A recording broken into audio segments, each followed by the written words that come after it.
আলাইকুম। ওয়ালাইকুম আসসালাম। আমরা চলে আসলাম এই সোনার মাটি, সোনার ফসল আমাদের এই বাংলাদেশ।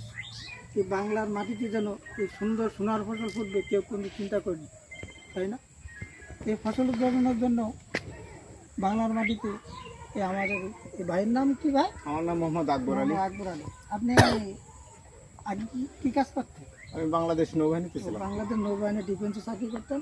চাকরি ছেড়ে দিয়ে উনি আঙ্গুর চাষে এক অপূর্ব উদ্ভাবনী সৃষ্টি করেছেন। ভাইকে ধন্যবাদ জানাই। যশোর জেলার এই মনিরামপুর উপজেলাধীন গ্রামে। এবং ভাই এই আঙ্গুর কিন্তু নিজেও খান না, বিক্রি করেন না, তাই না? জি। এই দর্শনার্থীর জন্য রেখে দিচ্ছেন দেখানোর জন্য। এবং চারা কি বিক্রি করেন না? চারা কত বিক্রি করেন? তো সারা আলোচনা সাপেক্ষে কেউ যদি বাগান করতে চায় তার জন্য কিছু চারা বিক্রি করেন। এবং ভাই এই যে আমাদের মনিরামপুর উপজেলার অপূর্ব সৃষ্টি করেন, ভাইকে ধন্যবাদ জানাই। আমরা যে লক্ষ লক্ষ টাকা খরচ করে বিদেশ যাই, বিদেশ না যেয়ে সুশিক্ষিত হয়ে আমরা দেশে বসে যে চাষ করি, তাহলে আমাদের অর্থনৈতিক উন্নতি আরও উন্নতি হবে এবং দেশের সাফল্য বয়ে আনবে। ধন্যবাদ।